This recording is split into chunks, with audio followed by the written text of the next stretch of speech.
Citra merasakan ketakutan yang sesungguhnya saat menatap lembaran kosong. Padahal, ia bukan seorang penulis maupun jurnalis. Besok, ia akan memulai kehidupan baru dan pekerjaan baru dengan fasilitas tinggal di rumah majikan. Sang majikan adalah seorang pengusaha kaya dan berpengaruh yang jelas, tidak pernah pusing menghitung kekayaannya. Tanpa basa-basi, pria itu langsung menyampaikan syarat-syaratnya melalui telepon. Saya butuh seorang perawat pribadi dengan ijazah psikoterapis untuk mendampingi putri saya 24 jam sehari. Saya punya villa di kawasan Sentul yang sangat nyaman dengan fasilitas hidup yang luar biasa. Anda akan mendapatkan kenyamanan penuh, tetapi selama 3 bulan masa percobaan, Anda tidak akan mendapat 1 hari libur pun. Gaji yang besar akan mengimbangi semua ketidaknyamanan sementara ini. Pria yang memperkenalkan diri sebagai Bapak Budi Hartono itu menyebutkan nominal honor yang membuat kaki Citra lemas. Dalam sebulan, pendapatannya akan setara dengan gajinya di rumah sakit selama setahun, termasuk semua bonus dan tunjangan. Mereka sepakat bahwa Citra akan mulai bekerja 3 hari lagi. Selama waktu itu, ia akan mengemas barang-barang pribadi yang diperlukan, menyiapkan peralatan medis yang relevan untuk sesi terapi dengan pasien, dan kemudian ia akan diberi hak untuk membuat daftar semua hal lain yang mungkin dibutuhkan dalam pekerjaannya. Mobil akan menjemput Anda di depan lobi apartemen tepat jam 8 pagi. Nama sopirnya Denny. Tolong kirimkan alamat Anda ke nomor ini. Bapak Budi Hartono mengucapkan setiap kata dengan tajam dan jelas. Seolah sedang mencetak koin, Citra bahkan berpikir bahwa setiap menit pria ini mungkin bernilai emas dan perak, saking profesionalnya. Namun, ia justru menyukai sikap itu. Ia tidak suka pembicaraan yang bertele-tele dan tidak menghargai orang dari ucapan manisnya, melainkan dari tindakan mereka.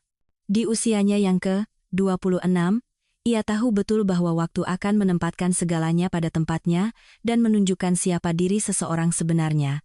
Dan inilah dirinya, Citra Handayani, seorang psikoterapis dengan ijazah cum laude, keindahan dan kebanggaan fakultas, harapan para dosen. Di SMA, saat teman-temannya yang berkarakter ringan beterbangan dari diskotek ke bar, ia mati-matian belajar.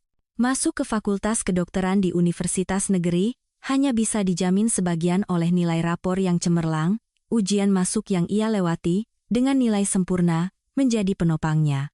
Uang di keluarga Pak Subroto, seorang pekerja pabrik, dan istrinya, Ibu Lucy, seorang penjual di toko kue, tidak cukup untuk pendidikan yang serius. Bukan berarti orang tuanya adalah pribadi yang terpinggirkan. Ayahnya hanya minum di hari-hari besar, tidak menyukai kebiasaan buruk itu, dan tidak pernah menghabiskan gaji untuk mabuk-mabukan bersama rekan kerjanya. Berasal dari desa terpencil yang jauh, ayahnya pindah ke kota ketika semua lahan pertanian di kampung halamannya dibeli oleh pengusaha untuk dijadikan kawasan industri. Sebuah perusahaan besar membangun pabrik pengolahan susu dan daging dengan format baru dan lini teknologi paling inovatif. Pak Subroto sempat ditawari pekerjaan di sana, tetapi ia menyimpan dendam pada para pemilik baru itu, yang seenaknya menggusur pemakaman tempat orang tuanya dan orang tua Ibu Lucy dimakamkan, yang seenaknya meratakan desa mereka, hingga menjadi puing-puing, sebuah monumen arkeologis dari kehidupan mereka yang telah lalu. Dalam hati, ia tahu itu setimpal. Penduduk desa mereka sudah terjerumus dalam alkohol karena tidak ada pekerjaan. Semua orang berbondong-bondong pindah ke kota. Hanya ia dan Lucy yang bertahan demi gubuk dan sejengkal tanah mereka. Namun, akhirnya mereka pun menyerah. Saat itu Citra berusia 14 tahun. Begitulah ia menjadi anak kota. Dengan uang hasil penjualan tanah dan rumah, mereka membeli sebuah apartemen 2 kamar di gedung tua di pinggiran Jakarta. Bangunan bata merah itu kokoh dan kuat, sepertinya akan bertahan lama. Pak Subroto diterima bekerja di sebuah pabrik dengan tangan terbuka. Gajinya tidak besar, tetapi keluarga mereka bisa hidup pas-pasan. Ibu Lucy cepat berteman dengan para tetangga. Merekalah yang memberitahunya ada lowongan di toko kue karena penjual yang lama baru saja pensiun. Lucy yang pekerja keras diterima dengan baik dan tidak pernah diganggu. Kebahagiaan berakhir dalam sekejap. Pak Subroto menjemput istrinya dari toko kue dengan mobil kijang tua mereka. Sebuah truk box roti yang besar dan canggung sedang berputar di halaman, lalu menabrak mobil kecil mereka tanpa menyadarinya. Nasib tragis, pengemudi dan penumpangnya tewas di tempat. kehidupan Citra di kota dimulai sebagai seorang yatim piatu. Dulu, Citra sangat bersemangat pergi ke sekolah, selalu suka belajar. Buku-buku tentang hubungan antar manusia ia lahap dalam semalam, begitu tertariknya ia pada bagaimana para tokoh akan bertindak dalam situasi sulit ketika dihadapkan pada pilihan. Di panti asuhan, tempat ia tinggal setelah tragedi itu, ia sempat terpuruk, tetapi kemudian menyalurkan kesedihannya pada belajar, agar tidak terus teringat pada orang-orang terkasih yang telah tiada. Setengah tahun kemudian, ia diangkat oleh orang tua asuh. Namun, hubungan yang hangat dan tulus tak pernah terjalin di antara mereka. Ia memang pindah ke kontrakan 2 kamar mereka setidaknya bukan panti asuhan, di mana semua anak memimpikan keluarga dan orang tua, bahkan di usia remaja, tetapi ia lebih sering bermimpi untuk segera dewasa dan hidup sendiri.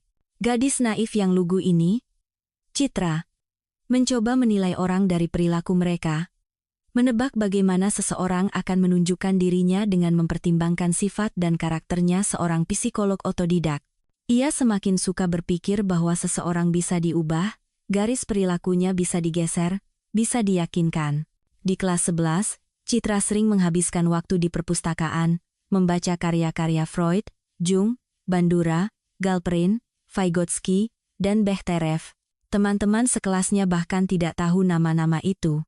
Ia meraih nilai cemerlang di sekolah dengan susah payah, duduk berhari-hari dan bermalam-malam di atas buku pelajarannya.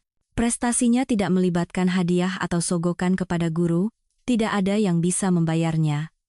Murid berbakat itu mendapat nilai tinggi dengan tulus dan murah hati. Teman-temannya tidak mengganggunya karena keanehannya, mereka sudah lama menyerah pada sifat eksentriknya. Padahal, ada alasan kuat untuk memberinya perhatian lebih. Citra sangat cantik, memiliki sihir kewanitaan yang bisa mengubah pria menjadi budak, pengagum, dan pemuja begitu melihat sosok langka dengan kesempurnaan fisik seperti itu. Rambutnya yang seindah padi matang bergelombang jatuh di punggungnya yang lurus. Mata hijaunya yang teduh dengan pupil gelap seolah mengajak siapapun untuk tenggelam dalam kedalamannya. Bentuk tubuhnya yang sintal menciptakan aura sensualitas. Pergelangan tangan dan kakinya yang ramping menyiratkan darah biru. Pesona, keanggunan, kehalusan alam tidak beristirahat pada penampilan luarnya.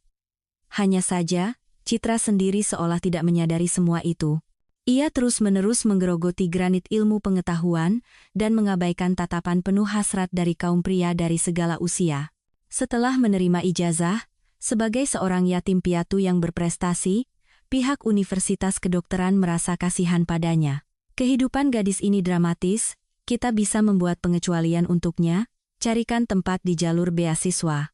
Ia lulus ujian masuk dengan nilai sempurna tanpa bimbingan belajar atau biaya apapun. Ia kembali tinggal di apartemennya yang tersisa setelah kematian orang tuanya hak milik pribadi, tidak ada yang bisa menggugat atau mengambilnya.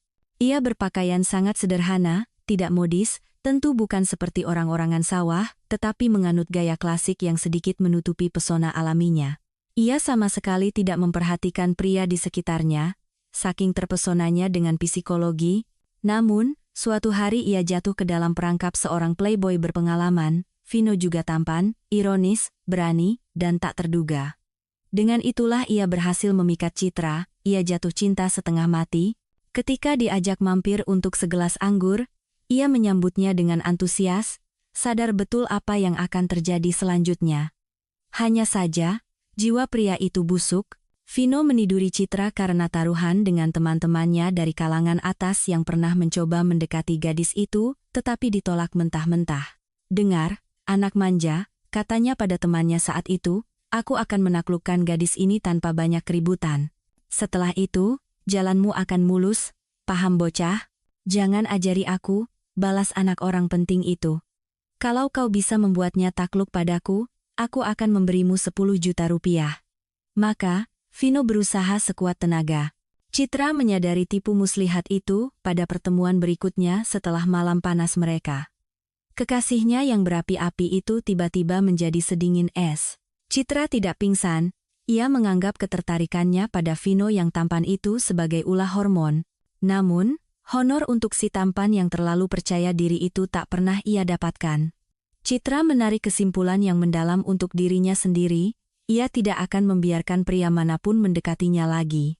Minum kopi dan kue di kafe terdekat di antara jam kuliah? Tentu saja. Pergi ke bioskop bersama seluruh kelas? Kenapa tidak? Tetapi upaya lain yang menyerupai pendekatan romantis ia hentikan sejak awal. Ada banyak pria yang mengantre, tetapi mereka hanya berharap sia-sia, semua mendapat penolakan telak. Masalah dokter muda itu tidak berakhir setelah menyelesaikan kursus teori. Ia mendapatkan tempat di program residensi di sebuah klinik psikoterapi bergengsi. Di sana, ia dengan rakus menyerap setiap kata dari idola barunya, kepala departemen rehabilitasi, setelah gangguan kognitif serius. Sang kepala departemen mengajarinya banyak hal, menugaskan pasien-pasien sulit kepada residen yang penuh perhatian itu, dan kemudian membantunya mendapatkan rujukan ke tempat bergengsi lainnya. Di sana, pelecehan dari kaum pria berlanjut. Yang pertama, atau lebih tepatnya, elang yang gigih, adalah salah satu dokter yang memiliki pengaruh profesional di klinik tersebut. Ia tidak bertele-tele, memanggil spesialis muda itu ke ruangannya. Kita perlu makan malam bersama hari ini untuk membahas prospek karier Anda di institusi kami. Beritahu orang di rumah bahwa Anda tidak akan pulang malam ini.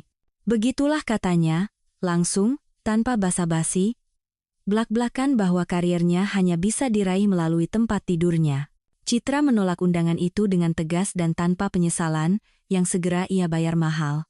Ternyata sebelum kedatangannya, persediaan obat penenang yang berada di bawah pengawasan ketat selalu aman. Tetapi setelah ia datang, pil-pil mahal itu mulai hilang berkotak-kotak. Keterlibatan atau ketidakterlibatannya dalam pencurian itu tidak diselidiki. Ia segera ditunjukkan pintu keluar, diancam dengan penyelidikan yang akan berujung pada daftar hitam dalam profesinya. Kasus berikutnya terjadi di sebuah unit gawat darurat spesialis tempat ia bekerja.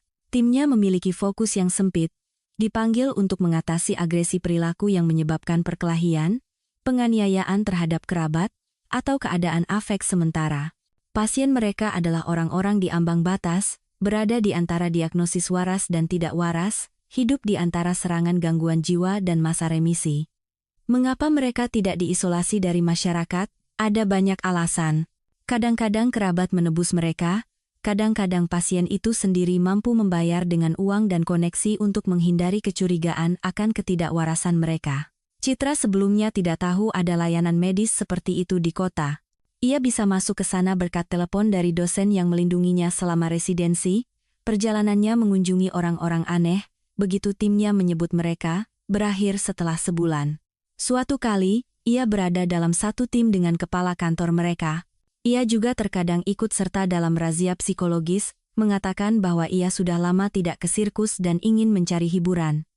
Citra muak dengan sinismenya, tetapi tidak punya pilihan. Setelah shift yang cukup tenang, sang atasan menawarkan untuk mengantarnya pulang. Kantor mereka terletak di luar kota, bus pertama baru akan datang 1 jam lagi, dan semua orang lelah setelah malam tanpa tidur. Dengan bodohnya, wanita muda itu setuju, tetapi sang atasan tidak menuju ke kota, melainkan membawanya ke hutan terdekat. Manis? Aku tidak suka basa-basi, ia menghembuskan napas berbau alkohol ke wajah Citra. Si brengsek itu tidak takut apa-apa. Setelah menenggak setengah botol whisky di dalam mobil, Citra langsung ingin keluar dari mobil, tetapi pria itu hanya tertawa. Separuh kota ini mendapatkan surat keterangan waras dariku jika diperlukan. Aku tidak takut pada polisi atau petugas lalu lintas.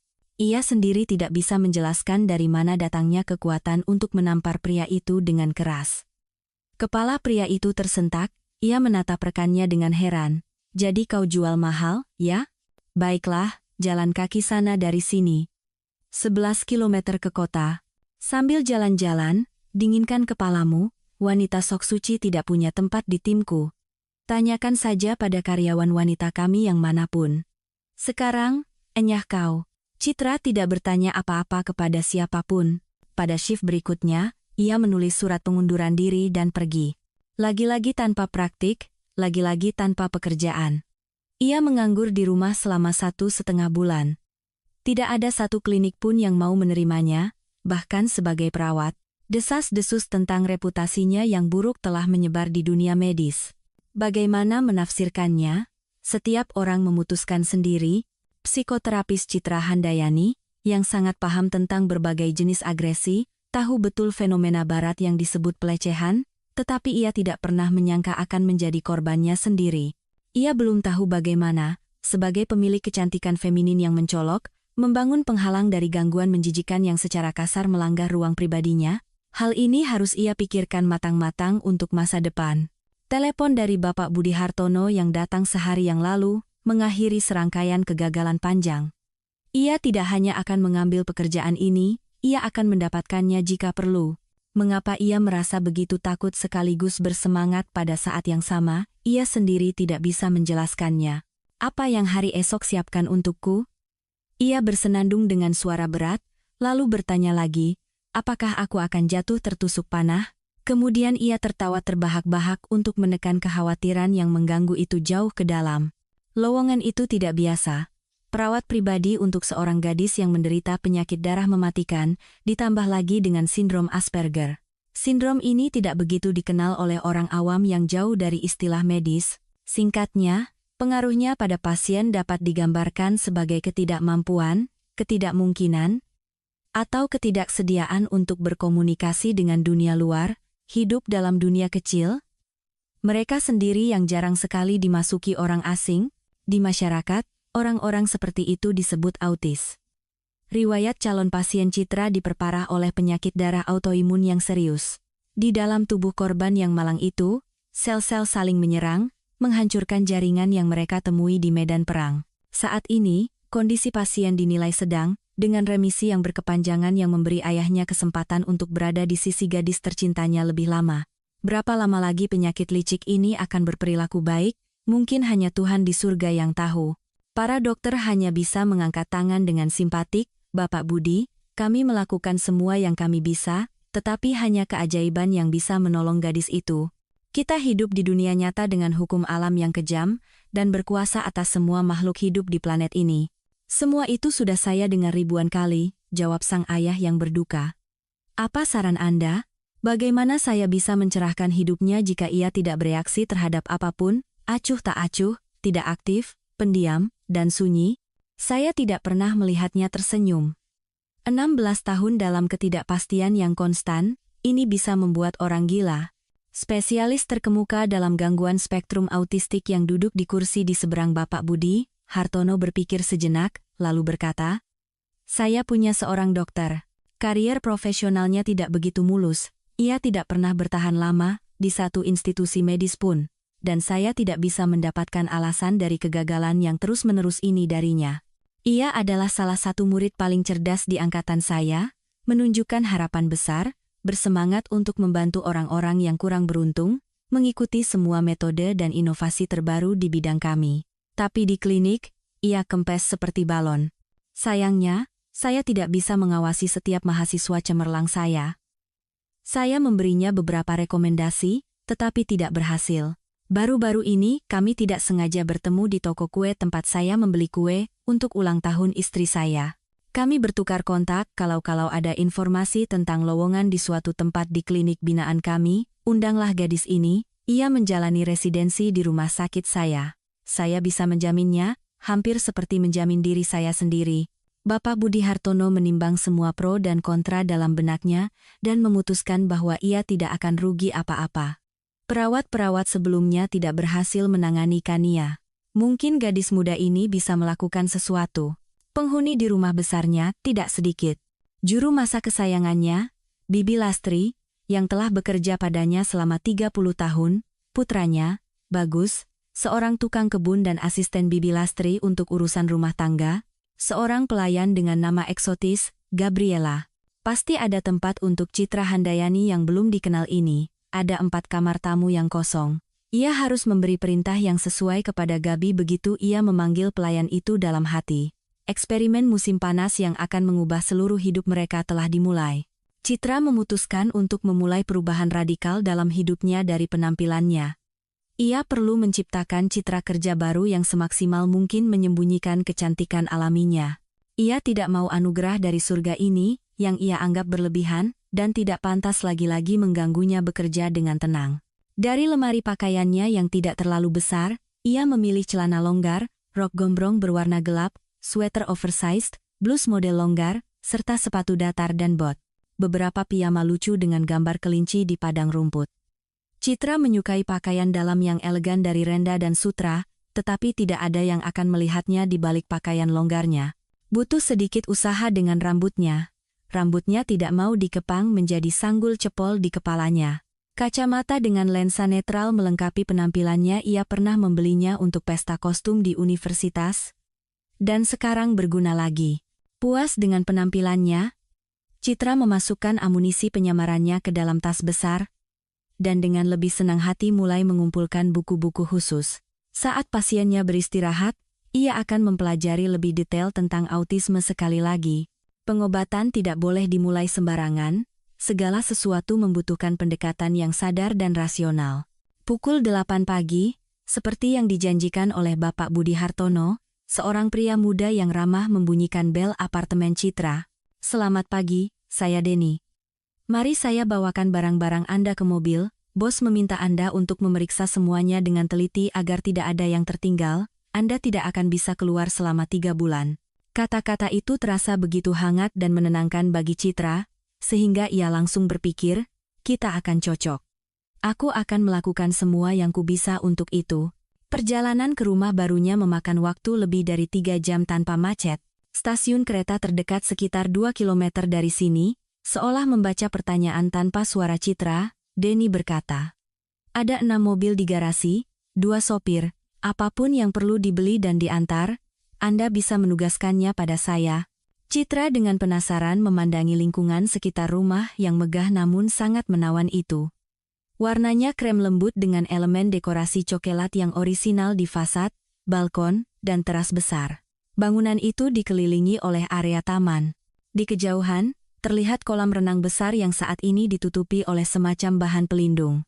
Jalan setapak yang rata dilapisi ubin yang rapi dan bersih, hamparan pohon-pohon pinus, salah satu jalan setapak dibingkai oleh pohon beringin, dan taman mawar yang dibungkus plastik. Di sisi lain rumah, ada beberapa bangunan Haziaistwinie yang menyerupai rumah kaca kecil. Di mana-mana ada semak belukar yang hijau bahkan di musim gugur yang sudah larut ini, dengan daun-daun kecil berwarna zamrud. Di teras, barisan penyambut telah berjejer. "Selamat datang di rumah kami," kata seorang wanita tinggi dan tegas dengan rambut merah menyala. "Nama saya Lastri, panggil saja Bibi Lastri. Saya pengurus rumah tangga di sini." Wanita itu tersenyum dengan senyum lebar dan ramah, lalu mengulurkan tangannya yang besar, lembut, dan hangat kepada Citra. "Pria dengan garu ini adalah putra saya, Bagus. Dia bisa melakukan apa saja, tetapi kebun adalah kesayangannya. Itu wilayah kekuasaannya," lanjut Bibi Lastri. "Dengan Denny, Anda sudah kenalan. Sopir kedua namanya Sergei. Tinggal pelayan kami, Gabriela, ibunya berdarah Spanyol, jadi namanya dari sana." Dua mata coklat besar milik seorang gadis dengan lekuk tubuh yang terlalu ditonjolkan oleh seragamnya menatap Citra dengan tajam. Wow, hanya itu yang sempat dipikirkan Citra ketika seorang pria tua yang tinggi dengan penampilan terhormat muncul di ambang pintu. Di masa lalu, ia pasti akan menyapanya dengan yang mulia atau setidaknya yang terhormat. Mata abu-abu yang tajam, rambut beruban yang dipotong pendek, postur agung, bahu lebar, suara yang merdu. "Ibu Citra Handayani, saya Budi Hartono. Sekarang Gabriela akan menunjukkan kamar Anda, memberi tur keliling rumah dan halaman. Silakan beristirahat. Jadwal makan akan diberitahukan oleh Bibi Lastri. 2 jam lagi, saya tunggu Anda di ruang kerja saya untuk berbincang. Jika saya puas, saya akan memperkenalkan Anda pada putri saya, Kania." Ia berbalik dan menghilang ke dalam rumah. Bagus mengambil barang bawaan Citra, Gabriela memberi isyarat untuk mengikutinya, dan hanya Bibi Lastri yang tersenyum menenangkan padanya. "Makan siang jam 2 siang. Tuan rumah tidak suka keterlambatan. Nanti kita bisa berkenalan lebih dekat. Sekarang Anda punya urusan yang lebih penting." Citra berjalan mengikuti Gabriela, hampir tidak mendengarkan gumaman pelan pelayan itu. Ia sangat terkesan dengan kamarnya, yang memiliki kamar mandi dan toilet pribadi, dengan jendela-jendela besar yang menghadap ke taman, serta perabotan yang elegan sekaligus nyaman seperti di rumah sendiri. Ia belum tahu bagaimana hidupnya akan berjalan di rumah ini, tetapi ia sudah sangat ingin menjadi bagian darinya dan berguna. Hubungan Citra dengan orang tua asuhnya baik-baik saja, tetapi entah karena pengaruh zaman modern, atau karena minat mereka dan generasi yang lebih tua sangat berbeda, mereka sangat jarang bertemu. Komunikasi mereka terbatas pada panggilan telepon basa-basi seperti, "Nak, kamu gimana kabarnya? Baik-baik saja? Kami juga baik-baik saja." Dialog biasanya berakhir di situ atau beralih ke pembahasan acara bincang-bincang di TV atau gosip tentang tetangga. Citra merasa sesak dalam kerangka yang membosankan itu. Mereka bertemu pada hari ulang tahun, mampir sebelum tahun baru dengan hadiah. Tetapi untuk menceritakan pada ayah dan ibu betapa sulit dan kesepiannya ia di dunia ini, hal seperti itu tidak pernah terpikirkan. Ia sudah dewasa, mandiri, sudah terlepas. Ia tidak memiliki kedekatan emosional khusus dengan orang tua asuhnya, di mana satu untuk semua dan semua untuk satu. Generasi yang lebih tua tidak memahami pilihan profesinya. Namun, mereka menyetujui kepindahannya ke apartemen dan memulai hidup mandiri. Putri angkat mereka tidak lagi mengomel tentang waktu luang mereka yang dihabiskan di depan TV sambil ngemil kuaci tanpa usaha untuk mengembangkan intelektualitas. Darah yang berbeda, takdir yang berbeda, jalan yang berbeda, di rumah besar yang indah ini, Citra merasakan semacam persatuan di antara penghuninya. Belum setengah jam ia di sini, tetapi ia sudah ingin tinggal lama. Lelah setelah monolog panjang, Gabriela membawanya ke pintu ruang kerja Bapak Budi Hartono, berkata sambil lalu, "Kita panggil nama saja, ya, aku nggak suka formalitas, kita kan bakal ketemu tiap hari di sini. Jangan langsung masuk ke ruangan bos, ketuk dulu, dia nggak suka orang yang sok akrab." Citra mengangguk, menyetujui panggilan kamu dan berterima kasih atas petunjuknya. Gabriela pergi, melenggangkan pinggulnya dengan gemulai, dan psikoterapis itu berpikir, pantas saja nimfa ini begitu berusaha. Pasti ada target perhatiannya di rumah ini, yang membuatnya selalu dalam keadaan siaga untuk memikat, menyihir, dan menaklukkan hati. Jangan-jangan dia naksir bos? Syukurlah aku sudah mempersiapkan penampilanku yang sederhana, aku tidak akan begitu mencolok di mata penghuni rumah ini seperti yang sengaja dilakukan Gabriela. Biarlah mereka urus sendiri masalah itu, tugasku berbeda. Citra dengan tegas mengetuk pintu ruang kerja dan masuk setelah teriakan pemilik rumah. "Ya, masuk." Ruang kerja itu, bahkan bagi seorang praktisi yang belum berpengalaman tetapi sangat kuat secara teoretis, langsung disukai.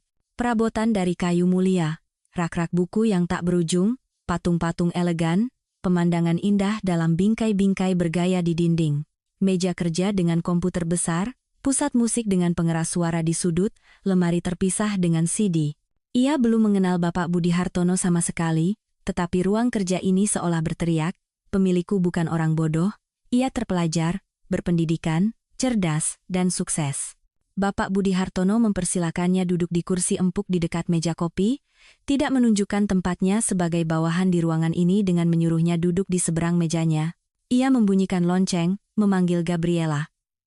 "Tolong buatkan kami 2 cangkir kopi, atau Anda lebih suka jus atau teh?" Citra dengan berterima kasih menerima kopi. Pagi itu ia begitu gugup sehingga tidak sarapan di rumah, dan sekarang ia takut perutnya yang pengkhianat akan membongkar rahasianya dengan berbunyi keras di saat yang tidak tepat. Ia beruntung. Bersama kopi, Gabriela membawa sebuah piring berisi kue kacang, sekotak coklat, dan sebuah kendi kecil berisi krim.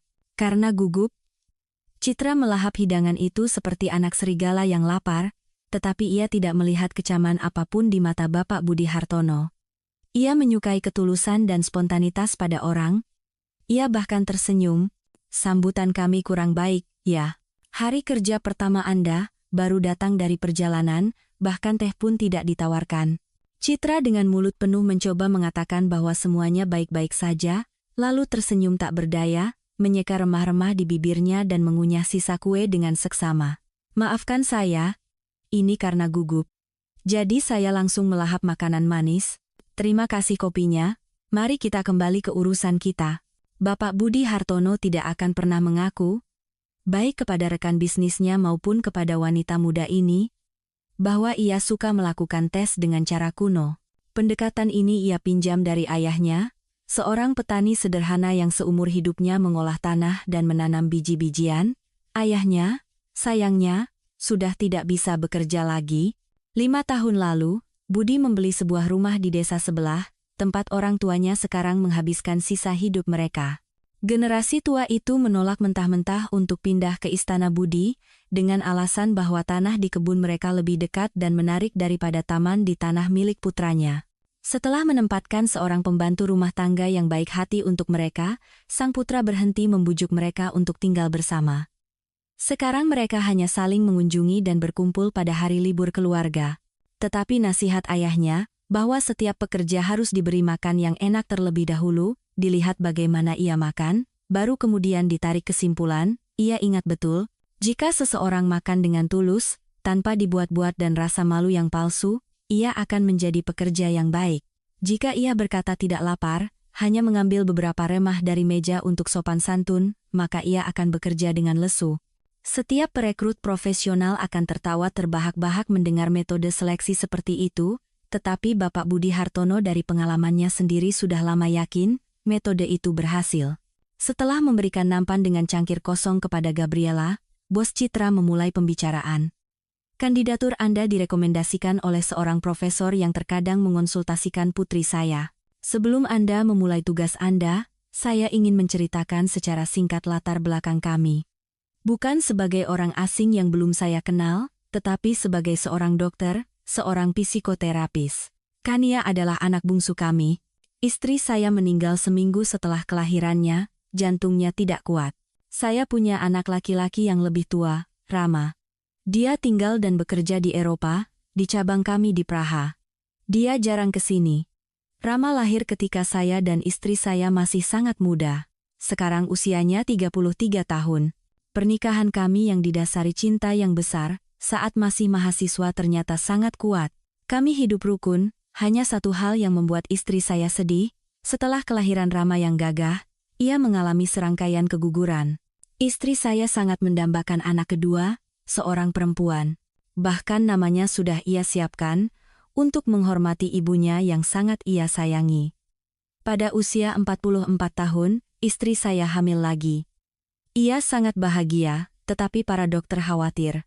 Pemeriksaan rutin yang dijalani semua calon ibu menunjukkan aritmia serius. Jantungnya tidak mampu menahan beban ganda, mulai ada masalah dengan pembuluh darah. Dokter khawatir janin tidak mendapatkan nutrisi yang cukup. Sementara istri saya, yang hampir sepanjang waktu terbaring di rumah sakit, hanya menatap saya dengan memohon dan meminta, jangan biarkan para dokter itu menggugurkan kehamilan ini. Aku akan menjaga diriku, mengikuti semua anjuran mereka. Aku harus mengandung bayi ini. Semangatnya semakin besar setelah USG menunjukkan bahwa ia mengandung seorang anak perempuan. Istri saya menjadi benar-benar terobsesi dengan gagasan bahwa ini adalah anugerah terakhir dari surga. Istri saya dengan gagah berani menanggung 9 bulan penantian yang menyiksa, serangkaian prosedur dan suntikan yang tak berkesudahan, dan intervensi bedah berupa operasi caesar. Pukulan telak baginya adalah vonis dari ahli neonatologi. Mereka langsung mencurigai adanya kelainan pada bayi perempuan itu. Pemeriksaan mendetail menunjukkan bahwa ia mewarisi penyakit darah genetik yang sangat langka, diturunkan melalui garis perempuan. Orang dengan penyakit ini tidak hidup lama, paling lama 10,15 tahun. Kabar itu menghancurkan istri saya, mengacaukan segalanya di jantungnya yang sudah sakit. Serangan aritmia mulai berulang dengan keganasan yang menakutkan. Ia tidak pernah kembali ke rumah dari rumah sakit. Kania diperbolehkan pulang setelah 2 bulan pengamatan yang cermat. Awalnya saya putus asa, marah pada si kecil karena telah merenggut wanita yang saya cintai, meninggalkan saya sendirian di dunia ini. Rama saat itu, berusia 17 tahun. Sampai sekarang saya masih takjub, bahwa ia sudah begitu bijaksana dan dewasa saat itu. Ia meyakinkan saya bahwa semua itu sudah ditakdirkan, bahwa ia juga kehilangan ibu, tetapi itu adalah hidupnya, mimpinya, dan pilihannya. Anda tidak akan percaya, tetapi dialah yang bersama pengasuh merawat si kecil. Ia cepat belajar mengganti popok dan memberinya susu formula khusus. Pukulan kedua datang, ketika para dokter segera menyadari bahwa Kania berbeda, tidak seperti anak-anak lain. Penyakit genetiknya saat itu belum menunjukkan gejala apapun, sebaliknya, ia membuat kami gila karena sama sekali tidak bereaksi terhadap kehadiran kami, baik pada usia 6 bulan, 1 tahun, maupun setelahnya. Bayangkan, seorang anak makan, tidur, tetapi tidak bereaksi terhadap kami, terhadap banyak mainan berwarna-warni di sekelilingnya. Wajahnya seperti topeng beku, tanpa ekspresi, tanpa gerakan. Bagaimana Anda meletakkannya, begitu pula ia akan diam. Terkadang, ia akan diam dalam waktu yang cukup lama. Gadis itu tumbuh cantik, bahkan sangat manis. Mata besar, rambut ikal terang, tangan dan kaki yang montok, tetapi ia berperilaku seperti boneka. Beberapa waktu kemudian, ia didiagnosis sindrom Asperger atau autisme. Dokter meyakinkan bahwa jenis gangguan spektrum autistik ini menjanjikan prospek, fungsi tubuh akan berkembang sebagian, tetapi tidak sepenuhnya. Saya membawanya ke Eropa. Di sana, para dokter berhasil melakukan keajaiban. Mereka menghilangkan gangguan tidur, menyesuaikan pola makan, dan mengajari gadis itu untuk sedikit bereaksi terhadap apa yang terjadi. Saya kembali dari Jerman hampir bahagia. Kania mulai mengenali orang-orang di rumah, mengoceh sesuatu dalam bahasa yang tidak dikenal, terkadang mencoba mengekspresikan sesuatu dengan gerakan. Hanya saja, ia masih belum belajar tersenyum. Di jalan, ia menoleh pada suara bising saat berjalan-jalan, di perjalanan ke laut, ia menarik kakinya ketika saya dan Rama mencoba memandikannya. Beberapa waktu kemudian, saya mengirim Rama untuk belajar di Inggris. Untungnya, seolah sebagai imbalan atas kemalangan saya, bisnis saya tumbuh dan berkembang pesat, mendatangkan pendapatan baru bagi saya. Rumah ini kami bangun bersama istri saya. Itu adalah idenya untuk tinggal jauh dari hiruk-pikuk kota, di pedesaan yang menenangkan. Pria itu menghentikan ceritanya sejenak. Terlihat jelas bahwa cerita itu membangkitkan kenangan lama dalam dirinya. Ia melirik jam dan sedikit terkejut. Tinggal 15 menit lagi sebelum makan siang. Sisanya akan Anda ketahui seiring berjalannya pekerjaan. Saya hanya akan menambahkan yang utama, penyakit autoimun itu, seperti hidra yang lapar, tiba-tiba mengangkat kepalanya ketika Kania memasuki masa pubertas. Perkembangannya selalu terlambat dibandingkan teman-temannya, jadi ini terjadi sekitar 2 tahun lalu, pada usia 14 tahun. Prestasi para dokter sebelumnya mulai memudar dengan cepat. Tampaknya penghancuran jaringan dan sel oleh agresor internalnya sendiri juga menyebabkan aktivitas otaknya tertidur. Beberapa puluh kata yang sebelumnya ia ucapkan dengan lancar, terlupakan, ia kembali acuh, tak acuh terhadap sekelilingnya. Gadis yang dulu senang berjalan-jalan dengan Bibi Lastri di udara segar, bahkan berenang di kolam dengan bantuan bagus, telah melupakan semua keterampilan itu. Semakin sering ia tidak mau diangkat dari tempat tidur. Sekarang ia hanya bergerak dengan kursi roda. Hampir tidak makan apa-apa. Berat badannya turun. Saya mengerti, Ibu Citra, bahwa Anda bukan penyihir atau Tuhan. Para dokter sudah meramalkan bahwa gadis itu tidak akan hidup lebih dari setahun. Proses penghancuran di tubuhnya yang rapuh semakin cepat. Bagi saya, tugas Anda adalah untuk meringankan kepergiannya ke dunia lain. Saya tahu ini tidak mungkin, tetapi saya masih bermimpi agar ia tersenyum, menatap taman kami, penghuni rumah, langit, dan matahari. Mungkin saya terlalu banyak berharap dari Anda. Citra terkejut. Tidak, tidak. Dengan tugas yang diberikan kepadanya di sini, ia akan melakukan semua yang ia bisa, menerapkan semua pengetahuannya. Di mata pria itu, terpancar rasa sakit dan putus asa yang begitu dalam. Ia berbicara dengan begitu tabah tentang putrinya yang akan segera meninggalkan dunia ini, sehingga darah psikoterapis yang diundang itu seolah membeku. Inilah pagar tinggi, rumah mewah, di mana di dalamnya selama bertahun-tahun kemalangan hidup dengan nyaman, mengabaikan wajah-wajah menyenangkan orang-orang yang membangunnya. Makan siang itu luar biasa. Bibi Lastri memasak begitu lezat, sehingga Citra tidak sadar telah melahap semua yang ditawarkan, bahkan meminta tambah salad yang sangat tidak biasa. Atas pertanyaannya yang tak terucap, di mana Kania? Beberapa orang langsung menjawab, Kania makan siang di kamarnya, kata Bapak Budi Hartono. Kita akan menemuinya setelah makan siang. Aku sudah menyiapkan bakso dan kentang tumbuk kesukaannya untuk anak manisku, tambah Bibi Lastri. Aku memetik seikat bunga aster warna-warni dari belakang rumah di hutan, sahut Bagus. Aku rasa Kania hanya peduli pada mereka. Hanya Gabi ayah Kania pernah memanggil pelayan itu dengan nama itu di ruang kerja, dan Citra langsung mengadopsi julukan itu, lebih pendek dan sederhana yang makan dengan konsentrasi, menatap piringnya. Nasib Kania sepertinya tidak terlalu mengganggunya, jika memang mengganggunya sama sekali. Aku harus mengawasi gadis lincah ini, pikir Citra. Dia menyiapkan kamarku dengan sempurna, tidak ada keluhan. Tapi apakah ada niat buruk darinya terhadap pasienku? Dalam bekerja dengan penderita autisme, semua cara baik dan semua hal sepele bisa menjadi sangat penting. Setelah kata-kata itu, semua orang di meja kembali sibuk dengan kue manis dan kompot, dan Citra berpikir dalam hati, di tengah pikiran sedihnya, suasananya menyenangkan di sini. Pelayan makan semeja dengan majikan, semua orang mendoakan gadis itu sebisa mungkin, semua berusaha mencerahkan hidupnya. Lamunannya terputus oleh suara Bapak Budi Hartono. "Ibu Citra, apakah Anda siap menemui pasien Anda?" Wanita itu dengan antusias menjawab bahwa ia sudah tidak sabar, dan ia tidak berbohong sedikitpun. Di kamar Kania, tirai ditutup, suasana remang-remang, dan ada semacam kesuraman dan keputusasaan. Citra langsung mencatat dalam hati bahwa ini harus diubah. Jelas sekali di sini tinggal orang yang sakit parah, tetapi menekankannya dengan dekorasi seperti ini jelas tidak perlu. Gadis itu tidak bereaksi sama sekali terhadap kedatangan mereka. Saat itu, Bibi Lastri membawa nampan dengan hidangan favorit pasien Citra.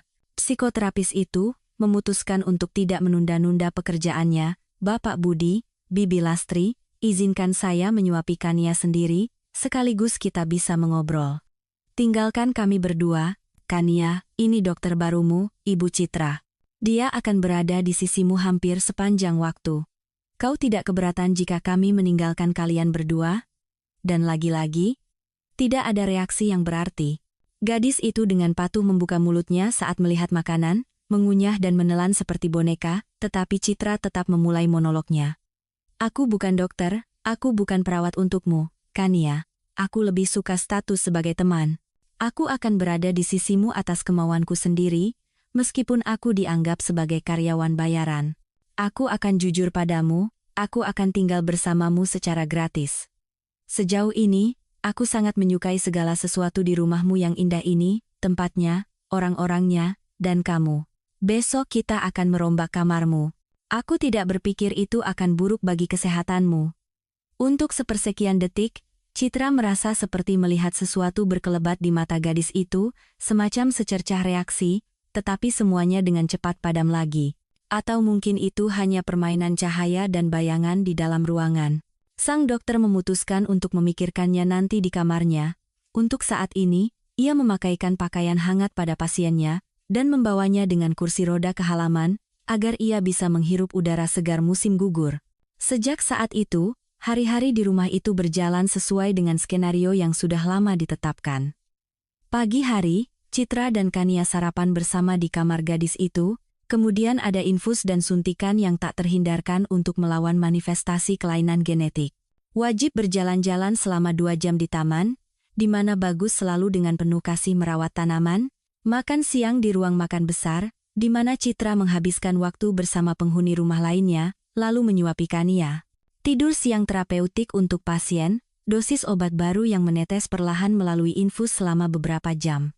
Makan malam. Kali ini di hadapan Bapak Budi Hartono, yang pada hari kerja sepenuhnya sibuk di kantor, dan pada malam hari serta akhir pekan banyak bekerja di ruang kerjanya.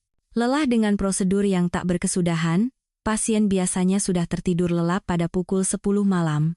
Sementara Citra berulang kali mempelajari karya-karya rekan-rekannya yang berhubungan dengan masalah autisme. Tidak ada kemajuan dalam hal menjalin kontak yang lebih dekat dengan pasien, baik ke arah yang lebih buruk maupun lebih baik. Kondisi gadis itu tetap stabil.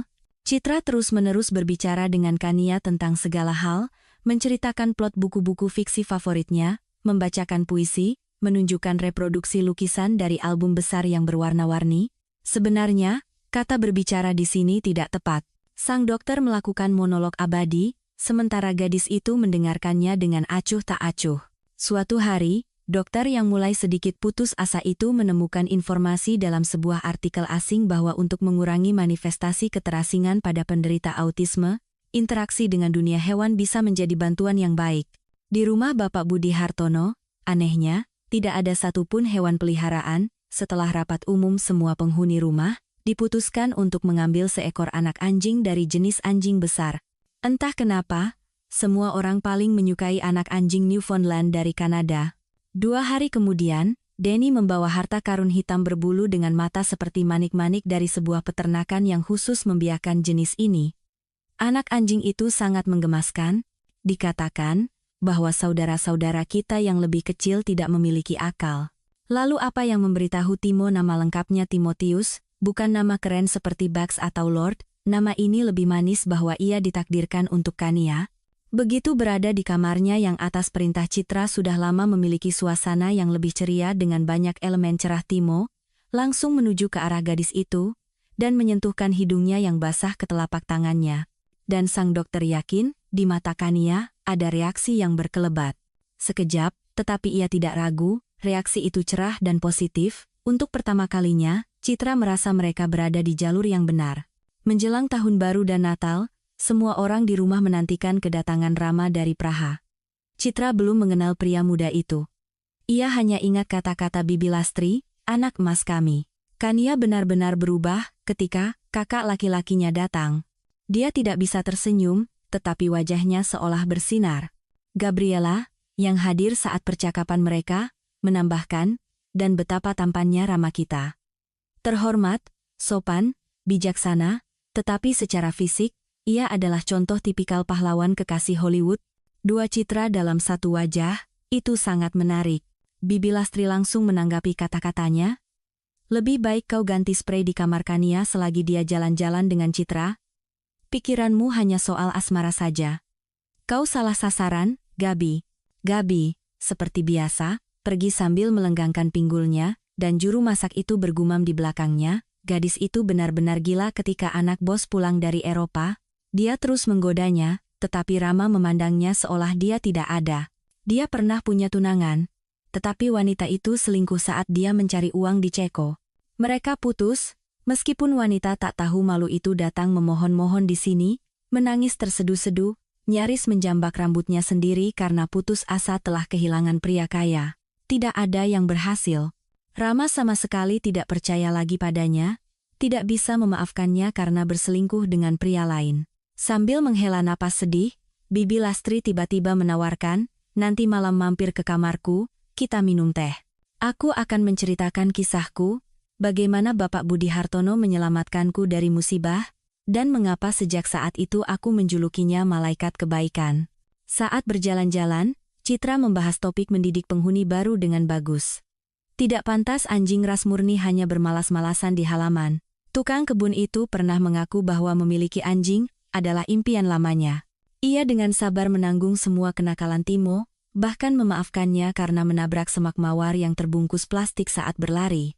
Citra sekali lagi merasa bahwa Kania, yang duduk di kursi roda, membuat gerakan ke arah Newfoundland yang nakal itu, tetapi ia tidak buru-buru menyuarakan dugaannya.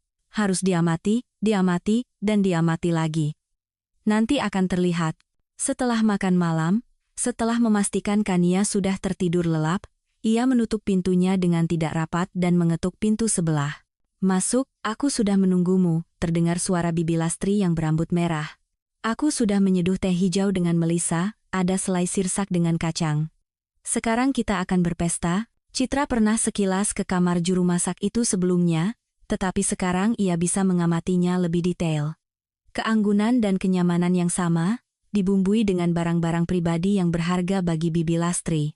Di dinding, banyak foto dalam bingkai, Bapak Budi Hartono, dengan istrinya, saat masih sangat muda, Kania dalam berbagai pose, bagus di taman, entah di dekat gazebo atau kolam renang. Seorang pria muda tampan di atas kuda, itu Rama kita. Tampan, kan? Gabriela tidak bohong. Semoga Tuhan memberinya kebahagiaan, dia sama seperti ayahnya, sibuk dengan bisnis. Sudah waktunya dia punya anak sendiri, tapi dia terus-terusan di luar negeri. Aku tahu dia bukan biarawan, tapi semua pacarnya yang angin-anginan itu bukan yang dia butuhkan untuk menikah, dia akan menjadi ayah yang luar biasa. Lihat saja betapa dia menyayangi Kania. Bibi Lastri menyantap sesendok lagi selai sirsak berwarna kuning kehijauan yang bening itu dan memulai kisahnya. Setelah lulus SMA, 35 tahun yang lalu, aku belajar teknologi pangan di sebuah institut di Bandung, bukan sekolah kuliner biasa. Aku bermimpi menjadi seorang chef yang bisa mendapatkan bintang Michelin karena keahlian memasakku tidak terwujud. Penyebabnya adalah penampilanku yang kurang menarik, tinggi hampir 190 cm, ukuran sepatu 42, tubuh gemuk, rambut merah tembaga, gerakan kaku, dan selera buruk dalam berpakaian. Tentu saja, juru masak tidak dipilih berdasarkan penampilan, tetapi perwakilan HRD di semua kafe dan restoran tempat aku mencoba melamar setelah lulus selalu menolakku dengan berbagai alasan. Hanya di satu restoran bergengsi, seorang wanita di bagian personalia berkata jujur, pengunjung kami sering mengundang koki ke ruangan jika mereka menyukai masakannya. Anda tidak bisa menjadi wajah dari tempat kami. Tempat Anda lebih cocok di kantin sirkus. Aku mengatakan ini dengan keras, bukan karena aku suka jujur pada orang yang aku rekrut, tapi lebih baik begini daripada dengan malu-malu memalingkan muka. Akhirnya, suatu hari perjalananku mencari kerja membuahkan hasil. Aku diterima di sebuah rumah makan Padang kecil, Ratu Minang. Pemiliknya, seorang pria Minang kecil dan botak dengan jari-jari bengkok dan kaki bengkok. Ia bahkan sempat menghancurkan mitos dalam diriku bahwa pria Kaukasia selalu tampan, berambut keriting, bermata hitam, dan pemberani. Playboy ini berkata tanpa basa-basi, istriku punya masalah kewanitaan, tidak bisa tidur denganku. Aku ini pria, butuh penyaluran. Kau akan bekerja di dapur dan menemaniku beberapa kali seminggu. Kalau kerjamu bagus, aku akan mengangkatmu jadi kepala koki, dan mungkin nanti jadi chef utama. Awalnya aku terkejut dengan kata-katanya, bilang akan kupikirkan, lalu aku merenung, kuliah 6 tahun, sebelumnya 2 tahun jadi asisten koki di kantin. Sebentar lagi umurku 26 tahun, dan aku masih perawan. Tidak ada yang antre untukku, tidak ada yang pernah menatapku dengan tatapan pria yang penuh hasrat. 2 hari kemudian, dengan wajah memerah, aku bilang setuju dengan semua syaratnya. Pemilik Ratu Minang itu menatapku tajam, mengundangku ke ruang belakang. Di sanalah aku belajar dasar-dasar cinta, di antara peti-peti sayuran, bumbu, dan kotak-kotak bir yang kemudian disajikan seolah-olah itu tuak, menyedihkan, tapi ya sudahlah. Hubungan fisik singkat itu berlangsung selama 1,5 tahun. Lalu aku hamil. Mengetahui berita itu, kekasihku tidak basa-basi, langsung memecatku. Ia terus mengomel agar aku tidak banyak bicara, istrinya tidak boleh tahu. Dia punya 3 anak dewasa, kalau mereka lihat siapa yang dia kencani, mereka akan menertawakannya. Dia memberiku pesangon 3 bulan gaji dan cuci tangan. Aku tidak langsung memberitahunya bahwa aku akan punya anak. Aku terus menundanya. Punya firasat berita ini tidak akan berakhir baik, dengan tubuhku yang gemuk, perutku baru terlihat pada bulan ke-6 atau ke-7, tepat sebelum cuti melahirkan resmi. Aku terdampar di jalanan. Uang sewa kontrakan habis 2 minggu sebelum Bagus lahir. Kerabatku hanya seorang bibi di desa terpencil, bahkan aku tidak tahu seberapa dekat hubungan kami. Ayahku tidak pernah aku lihat seumur hidup, ibuku menjadi pecandu alkohol saat aku berusia 20 tahun. Awalnya dia jadi gelandangan, lalu menghilang tanpa jejak. Tapi aku tidak pernah ragu sedetik pun, bayi ini harus lahir. Aku sendirian di dunia ini, setidaknya nanti akan ada darah dagingku sendiri. Pemilik kontrakanku tidak bisa dibilang baik hati, tapi dia kasihan padaku. Dia menunggu sampai aku melahirkan dan keluar dari rumah sakit, memberiku waktu sebulan lagi gratis, lalu anak-anaknya datang untuk tinggal bersamanya, mereka tidak punya tempat tinggal. Jadi dia menyuruhku pergi. Aku dan bayiku yang baru sebulan menjadi gelandangan. Seminggu kami bertahan di sebuah hotel kumuh, tapi anakku rewel, isolasi suara di gedung itu buruk, tamu lain mulai mengeluh kami mengganggu tidur mereka di malam hari. Kami pergi tanpa tujuan, aku duduk dengan barang-barangku dan buntalan berisi Bagus di sebuah halte bus antar kota, memutuskan untuk pergi ke pedesaan yang jauh. Siapa tahu ada rumah kosong, uang di dompetku hanya cukup untuk hidup seminggu. Ketika sebuah jeep gelap yang mahal berhenti di dekat halte, aku bahkan tidak langsung sadar bahwa pengemudinya bertanya padaku. Aku sedang menangis terseduh-seduh. Bapak Budi Hartono itu dia saat itu sedang membangun rumah di daerah ini, mencari sebuah toko bahan bangunan khusus yang baru saja dibangun di jalan raya. Aku memberitahunya alamatnya, kenapa tidak, tapi dia tidak langsung pergi. Belakangan dia bercerita bahwa mataku seperti anjing yang dipukuli, dan di dalamnya ada keputusasaan yang tak terbatas sehingga dia tidak tahan untuk bertanya, "Ibu, kenapa Anda duduk di tengah angin dengan bayi? Perlu tumpangan? Saya bisa antar, meskipun arahnya berbeda." Aku tidak tahu bagaimana, tapi aku menceritakan semua masalahku kepadanya dalam beberapa kalimat, seperti pengakuan dosa. Dia bergumam, berpikir beberapa menit, lalu bertanya, "Anda juru masak, katamu? Profesional? Saya sedang mencari spesialis seperti itu. Saya perlu memberi makan 2 tim pekerja setiap hari. Kami bisa menyediakan sebuah kontainer yang hangat untuk Anda tinggali." Tentu saja aku tidak berpikir sedetik pun. Hari sudah menjelang malam, bus terlambat. Daripada tidur di ladang dengan bagus di atas rumput kering, aku mengumpulkan barang-barangku yang sedikit dan masuk ke dalam mobil yang hangat. Tidak ada rasa takut atau khawatir sama sekali. Aku terbiasa bekerja, aku mencintai pekerjaanku. Bukan dewa yang membakar pot. Bibi Lastri menghentikan ceritanya yang panjang dan menuangkan teh wangi lagi untuknya dan Citra. Ia membawa piring berisi kue-kue kering yang tersisa dari makan malam. Ia melirik Citra sekilas. "Apa aku membuatmu bosan dengan ceritaku, Dok?" "Tentu tidak, Bibi Lastri. Jarang sekali ada yang berbicara dengan begitu tulus padaku, mempercayakan rahasianya. Aku sangat berterima kasih atas keterbukaan ini." "Kalau begitu, aku lanjutkan," kata wanita itu. "Selanjutnya, semuanya jauh lebih menyenangkan. Para pekerja menyambutku seperti ibu mereka sendiri. Mereka sudah bosan makan makanan kering. Aku langsung memasak soto ayam yang kental dengan tulang sumsum, membuat perkedel, memasak nasi di panci tanah liat dengan mentega. Ketika aku membawa kompot ke meja, Mandor tidak tahan, "Masakanmu luar biasa, Lastri. Kami sudah lama tidak makan makanan seenak ini." "Begini, teman-teman. Perintahku, aku bekerja untuk 15 orang. Memberi makan orang sebanyak itu, tanpa dapur yang lengkap itu sulit. Jadi kita akan bagi jadwal piket harian. Siapa yang bantu dengan kayu bakar untuk tungku, siapa yang mengambil air, siapa yang membantu juru masak dengan pekerjaan berat lainnya. Dia punya anak kecil, perlu disusui juga. Jadi, kalian semua harus punya hati nurani, jangan membebani wanita muda ini, dan jangan menyakitinya baik dengan kata-kata maupun perbuatan." Begitulah aku berada di halaman ini sekitar 30 tahun yang lalu, ketika baru fondasinya yang dibangun. Bagus, emas hatiku, tumbuh di sini. Setelah pembangunan selesai, aku tetap tinggal di rumah ini bersama pemiliknya.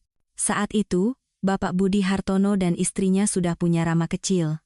Oh, betapa mewahnya meja yang aku siapkan untuk syukuran rumah baru mereka. Para tamu hanya bisa terheran-heran, di mana dia menemukan juru masak seperti itu. Berbagai macam orang pernah datang ke rumah ini, orang-orang penting dengan koneksi. Berkali-kali mereka mencoba membajakku ke rumah lain. Tapi mana mungkin, malaikat kebaikan dari surga datang padaku suatu malam musim gugur di halte bus, dan aku akan mengkhianatinya ketika orang lain menawarkan imbalan lebih. Kan ia lahir saat aku di sini. Bapak Budi Hartono menunjukku sebagai kepala pengasuh dan perawatnya, menaikkan jabatanku menjadi pengurus rumah tangga. Semua orang di sini sudah seperti keluarga bagiku. Bahkan si Gabi yang kosong itu, dengan impiannya untuk memikat Bapak Budi Hartono, tidak terasa seperti musuh. Begitulah ceritaku, Citra.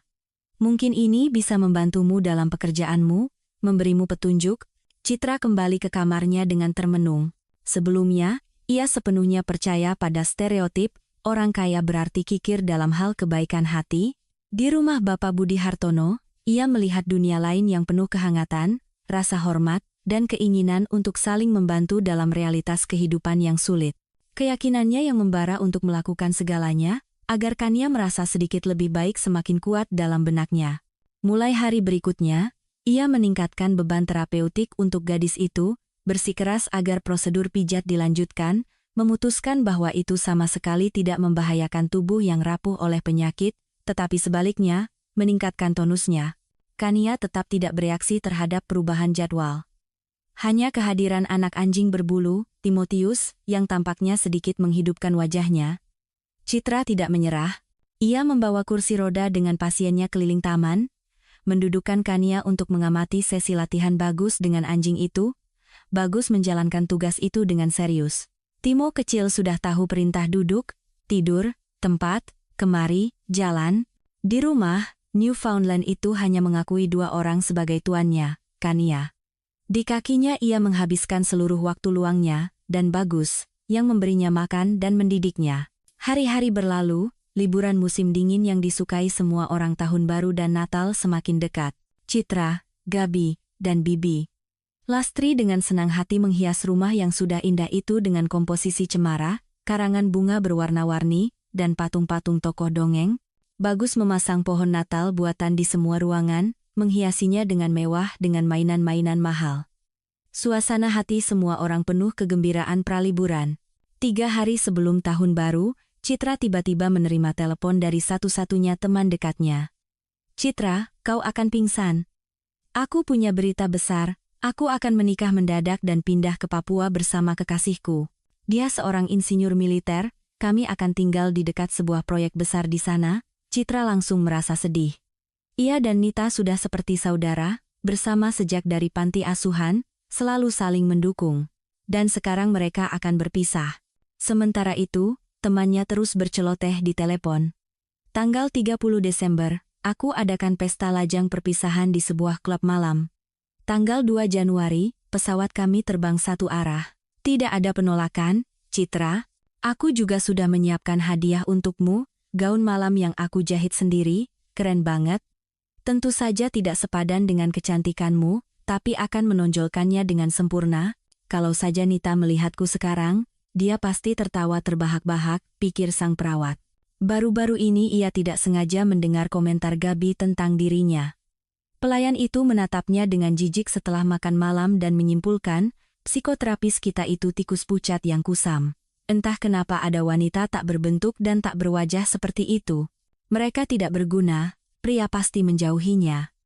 Citra berjanji pada Nita akan menelepon kembali malam nanti dan pergi ke kamar Kania. Gadis itu, setelah makan malam yang mengenyangkan dan berjalan-jalan sebelumnya, sudah tertidur lelap, terbaring di atas bantal-bantal empuk. Ia merapikan selimutnya dan menyelinap keluar ke koridor. Percakapan dengan Bapak Budi Hartono akan sulit. Atas ketukannya yang ragu-ragu di pintu ruang kerja, pemilik rumah langsung menjawab, "Masuk. Saya baru saja selesai memeriksa dokumen malam ini." "Ada apa?" "Saya punya urusan tak terduga." Ia menjelaskan situasinya secara singkat, "Tapi saya akan menerima keputusan apapun dari Bapak. Masalahnya, orang yang dekat dengan saya akan pergi jauh untuk waktu yang lama. Kami tidak akan punya kesempatan untuk bertemu jika saya tidak bisa datang ke acara yang diadakan teman saya. Saya bukan sipir penjara, dan Anda bukan narapidana yang harus saya kurung, Ibu Citra. Anda sudah 1,5 bulan berada di rumah ini tanpa keluar. Kondisi Kania, jika tidak cemerlang, setidaknya tidak menunjukkan tanda-tanda memburuk. Saya puas dengan inisiatif dan eksperimen praktis Anda. Tidak ada satupun yang merugikan putri saya yang sakit. Tentu saja, pergilah ke kota. Saya beri Anda waktu 24 jam. Tanggal 31 Desember setelah jam 8 malam, Anda harus kembali ke sini." Dari ruang kerjanya, Citra tidak berjalan, melainkan terbang dengan sayap. Di dapur, Bibi Lastri sedang sibuk, dan perawat yang baru saja dibebaskan itu tidak bisa tidak berbagi berita dengannya. "Meskipun aku jelek," celoteh Citra, "tapi semua orang kan ingin sedikit keceriaan liburan. Lagi pula, kapan lagi aku bisa bertemu Nitaku?" "Kau jelek," balas juru masak itu, sambil tersenyum. "Simpan saja dongeng itu untuk orang lain, sayangku. Aku, wanita tua yang sudah banyak makan asam garam kehidupan ini, tidak akan tertipu dengan semua penyamaranmu itu. Aku sudah lama menebak bahwa kau menyembunyikan kecantikanmu di balik citra kusam dengan kacamata. Tapi jangan khawatir, rahasia ini akan tetap di antara kita. Jika kau melakukannya, berarti kau punya alasan. Profesimu tidak terganggu oleh semua penyamaran ini, dan urusanku adalah urusanku." Citra berbalik sambil berlari, kembali ke dapur dan memeluk sang ahli kuliner dengan hangat dan lembut. "Aku tahu sudah ada 2 malaikat kebaikan di rumah ini. Bibi Lastri, kebaikan hati dan kesediaanmu untuk memahami dan menerima tidak kalah dengan belas kasihan tuan rumah." Ia dengan malu-malu mencium pipi montok Bibi Lastri yang beraroma vanila dan apel, lalu bergegas menelepon Nita untuk memberitahunya kabar gembira. Mengingat Nita bekerja sebagai desainer di salah satu butik di kota, gaun untuk Citra ternyata sangat mewah. Sutra lembut berwarna biru tua yang memeluk tubuh menonjolkan setiap lekuk tubuhnya yang ramping, tanpa melupakan semua keindahan yang seharusnya dimiliki seorang wanita cantik. Belahan dada, dan belahan di kaki pas dan sopan. kalung mutiara, gelang, dan anting-anting yang diberikan orang tua asuhnya pada ulang tahun ke-25 sangat cocok dengan warna dan gaya pakaiannya. Setelah mendandani temannya di salah satu ruang ganti di butik, Nita terdiam karena kagum. "Citra, kau akan menjadi dewi malam ini? Aku yakin tunanganku tidak akan goyah. Dia sudah melihat fotomu. Tapi semua pria lain akan bertekuk lutut di hadapanmu. Lihat saja nanti, aku lebih suka menjauh dari semua perhatian pria yang mengganggu itu," jawab Citra dengan getir. "Cukup sudah pengalaman pahitku di bidang itu. Sepertinya pria baik-baik, jika bukan ksatria, setidaknya pria yang waras, sudah punah di dunia ini. Aku hanya bertemu dengan orang-orang yang berhasil membuatku kecewa untuk waktu yang lama. Aku akan pulang ke apartemen, merapikan rambut, kuku, dan lain-lain. Kita bertemu malam nanti langsung di klub." Tempat bernama Lampu Kota Besar itu menyambut Citra yang datang dengan taksi dengan penampilan yang luar biasa meriah. Pohon-pohon cemara yang dihias, lampu-lampu berwarna, dan pernak-pernik yang berkilauan di bawah cahayanya, para tamu yang berdandan mewah. Teman kesayangannya, Nita, salah. Di lantai dansa, di meja-meja, di bar, ada banyak wanita cantik sejati yang pantas menjadi primadona malam itu dan malam yang akan datang. Menjelang tahun baru, sepertinya semua orang berusaha tampil maksimal. Suasana sudah santai karena minuman beralkohol. Citra menghela napas lega, tidak ada yang peduli padanya. Tetapi ia terlalu cepat bergembira. Di salah satu meja, Vino, pria pertama dan satu-satunya dalam hidupnya, sedang bersenang-senang dengan teman-temannya dalam keadaan mabuk. Melihat Citra yang santai, mengobrol dengan Nita dan gadis-gadis lain, mata pria itu menyala dengan kilatan serakah. Gadis ini menjadi lebih cantik. Sia-sia aku melepaskan burung itu dari sangkar cintaku. Pacar seperti ini akan meningkatkan citra pria sukses manapun, pikirnya sambil tersenyum mesum. Malam ini aku akan menidurinya lagi. Memutuskan untuk membiarkan korbannya minum setidaknya satu koktail agar lebih penurut, Vino kembali ke teman-temannya, tetapi tidak melepaskan pandangannya dari Citra. Sekitar 1 jam kemudian, kesabaran Vino habis. Ia memutuskan untuk menghampiri dan memberi pelajaran pada gadis keras kepalanya itu, mempermalukannya di depan teman-temannya. Ia muncul tiba-tiba di belakang Citra dengan sapaan basa-basi. "Wah, lihat siapa ini? Tanpa pengawal. Mau, sayang, aku jaga tubuh indahmu dari godaan pria lain?" Citra terkejut dan menjauh dari Vino, tetapi ia tidak ingin merusak malam indah Nita, jadi ia cepat-cepat bangkit dari meja dan membawa Vino ke arah bar. "Apa maumu? Kita sudah lama menyelesaikan semuanya. Kembalilah pada orang-orang yang menemanimu di sini. Tinggalkan aku sendiri," tetapi menghentikan pria kurang ajar yang tampan itu, tidak semudah itu. Ia tidak berniat melepaskan niatnya untuk tidur lagi dengan wanita secantik itu. "Ayolah, Citra, mari kita minum segelas anggur merah yang enak untuk pertemuan tak terduga ini dan berpisah sebagai teman. Aku tidak bermaksud membuatmu marah, hanya berpikir kau juga punya sesuatu untuk dikenang dari halaman-halaman novel singkat kita." Wanita itu dengan bijaksana memutuskan untuk tidak memperbesar masalah, karena kebetulan acak ini, dan dengan patuh mengikuti pria itu ke bar. Vino memesan 2 gelas anggur mahal dari koleksi impor, mentraktir coklat dan kacang berlapis gula. Ia dengan posesif merangkul pinggang Citra. Perhitungan pria itu sederhana. Sekarang kenalan lamanya akan mabuk dan menjadi lebih penurut, tetapi ia salah. Citra menenggak habis segelas anggur tanpa merasakan rasanya, dan menatap mata mantan kekasihnya dengan berani. "Sekarang aku bebas darimu." Ritual selesai. Vino tidak terbiasa dengan perilaku seperti itu, dari seorang wanita. Tidak pernah ada yang menolaknya. Jadi, ia mulai berbisik di telinganya, "Sayangku, kencan pratahun baru kita belum berakhir, jangan harap. Sekarang aku akan menyewa ruang pribadi dan kau akan bersikap lembut padaku, aku ingat semuanya, pesonaku." "Mulai lagi," pikir Citra dengan kesal. Kenapa jika ada pria di dekatku, semua keinginannya selalu bermuara pada satu hal? Ia menoleh ke sekeliling dengan tak berdaya. Di dekatnya tidak ada siapa-siapa kecuali seorang pria muda yang dengan tenang minum whisky di bar. Mata mereka bertemu, dan entah apa yang dibaca orang asing itu, tetapi ia dengan santai turun dari kursi bar dan mendekati mereka. "Wanita ini bersamaku, aku hanya pergi sebentar dari meja, dan Anda, anak muda, langsung memanfaatkan ketidakhadiranku. Mata Vino membelalak karena terkejut. Kau ini siapa, sok jagoan, dari mana kau muncul? Selanjutnya, Citra hanya bisa mengingatnya seperti mimpi buruk. Pria yang datang menolongnya mengangkat Vino dari lantai seperti bulu ringan dan memberinya tamparan keras. Pria mabuk yang pemarah itu tidak menyerah. Sebelum mundur dari medan perang, ia mengambil gelas anggur merahnya yang belum habis dan menyiramkannya langsung ke gaun Citra. Noda merah marun besar langsung menyebar. Wanita itu memucat, kasatria tak terduganya itu meraih tangannya dan menariknya ke toilet. Di sepanjang jalan, ia mengatakan sesuatu tentang perlunya segera mencuci kain itu agar tidak meninggalkan bekas. Citra sama sekali tidak memikirkan hal itu, belum pernah ada yang membelanya seumur hidupnya. Tiba-tiba, dalam suatu dorongan, ia memeluk leher pria itu, menariknya ke pintu keluar klub, hanya berhenti sejenak di dekat penitipan mantel untuk mengambil mantelnya. Aku bawa mobil, gumam sang penyelamat yang kebingungan di sepanjang jalan.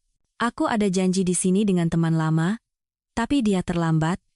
Tetapi Citra tidak mendengarkannya. Seolah dalam mimpi, ia menariknya di sepanjang jalan yang dingin menuju taksi yang baru saja menurunkan penumpang.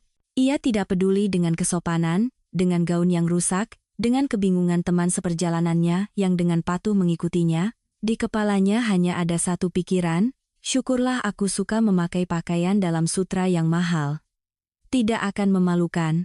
Di apartemennya, tempat ia membawa ksatria acaknya dari klub, ia menerkam pria itu seperti harimau betina, seperti kucing lapar di musim kawin. Dan pria itu tidak melawan, semua yang terjadi di antara mereka seperti berada di taman surga. Tubuh bernyanyi, jiwa bersukacita, pikiran menari-nari. Aku lelah menjadi orang yang sopan dan baik-baik. Biarlah ini hanya untuk satu kali, aku bahkan tidak tahu namanya, meskipun kekasih acakku ini jelas tampan dan tidak bodoh. Dalam hal terakhir, entah kenapa ia yakin, meskipun mereka tidak mengucapkan sepatah kata pun. Menjelang pagi, mereka tertidur bersamaan, tanpa melepaskan pelukan, tetapi Citra bangun sendirian.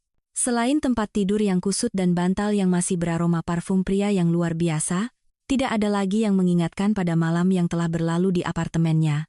Ia membuat kopi, mengambil simpanan uangnya dari kotak sepatu untuk membeli hadiah tahun baru untuk semua orang di rumah Bapak Budi Hartono.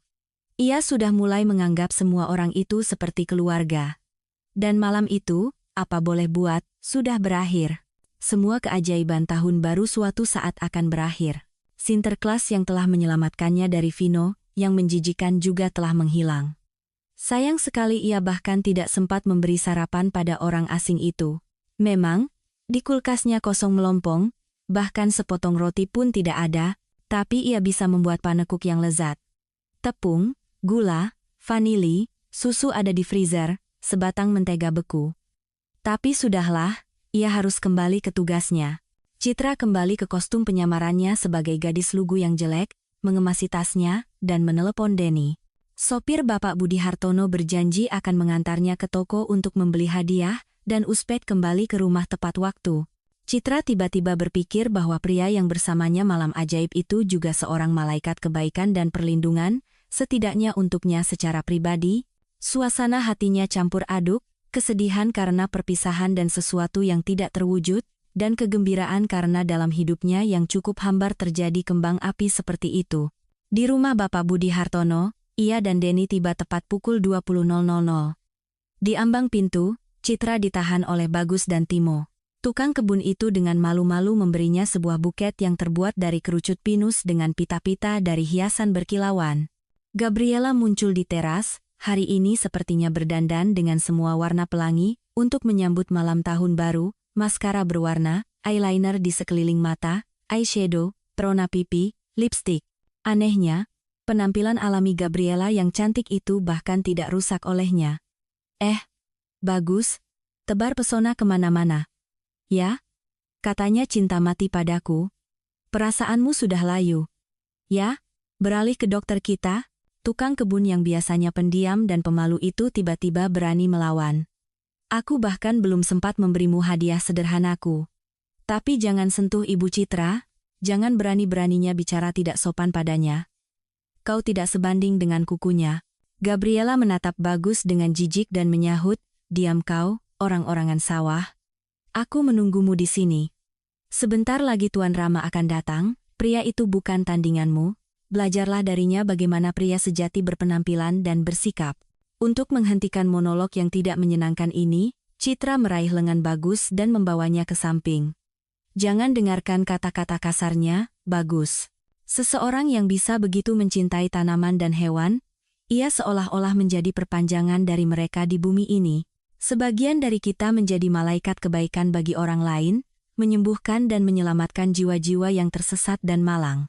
Dan sebagian lagi menjadi semacam gembala, pemandu bagi flora dan fauna, melindunginya dari kekejaman manusia, memanfaatkannya untuk kebaikan manusia, bukan untuk merusaknya. Kau adalah salah satu dari malaikat kebaikan bagi alam. Banggalah dengan status istimewa itu, kau pantas mendapatkannya. Citra mencium pipi Bagus yang kebingungan dan menaiki tangga. Di kejauhan terdengar suara mesin mobil yang mendekat, tetapi ia sudah berlari menuju pasiennya. Sebentar lagi semua akan menyambut tahun baru, dan Kania belum siap. Bibi Lastri sibuk dengan meja makan. Di ruang makan yang dihias dengan indah, semuanya berkilau.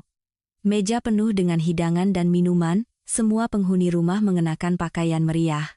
Bahkan Citra mengganti sweter tak berbentuknya dengan blus putih berenda dan rok hitam. Yang tersisa hanyalah sanggul di kepalanya dan kacamata lucu di hidungnya. Bapak Budi Hartono keluar ke meja dengan sweter kasmir lembut dan celana panjang berwarna terang. Di celemek Bibi Lastri, ada pita-pita emas kecil dari hiasan. Gabriela mengenakan gaun ungu yang provokatif dengan belahan dada rendah dan punggung terbuka. Kania duduk tegak di kursinya, mengenakan gaun berwarna ungu muda. Citra telah menata rambutnya, gadis itu terlihat lebih segar. Di kakinya, seperti biasa, berbaring penjaga setia, Timotius.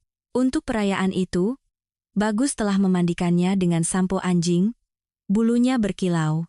Citra sudah sempat membagikan hadiah untuk semua orang. Mainan pohon Natal kecil berbentuk malaikat dengan berbagai pakaian. Jika digoyangkan sedikit, semuanya mengeluarkan bunyi lonceng yang merdu. Mereka mulai duduk di meja pada pukul 10 malam. Masih ada waktu untuk melepas tahun yang lama, berterima kasih atas semua kebaikan dan meminta keburukan dibawa pergi. Bapak Budi Hartono keluar untuk menyusul putranya, dan tak lama kemudian mereka muncul bersama di ruangan. Citra saat itu sedang menyeruput jus jeruk ketika, bersama dengan majikannya, di depan Kania muncul pria yang bersamanya malam itu. Ia bahkan sempat mendengar akhir kalimatnya, "Maaf, Ayah, aku terlambat karena ada urusan tak terduga. Lalu aku harus menjadwal ulang pertemuan bisnis penting yang batal kemarin." Citra tersedak, matanya berkedip ketakutan, dan kemudian, di depan mata semua orang, terjadi keajaiban. Kania menjadi hidup, mengulurkan tangan ke arah kakaknya, lalu menunjuk ke lantai, dan dengan tidak jelas berkata, "Jatuh." Semua orang tercengang, bergegas memeluk dan mencium gadis itu. Di tengah keributan umum, Citra diam-diam menyelinap keluar dari meja, biarkan keluarga itu bersama tanpa dirinya. Tidak ada yang akan menyadari kepergiannya. Dan ia perlu menenangkan diri setelah kejutan yang tak terduga, pria impiannya, tamu malam misteriusnya, dan putra Bapak Budi Hartono adalah orang yang sama. Ia gemetar karena bingung. Di meja, mereka segera menyadari bahwa perawat Kania, dokternya, yang berkatnya peristiwa membahagiakan itu terjadi, telah menghilang. Rama dikirim untuk mencarinya.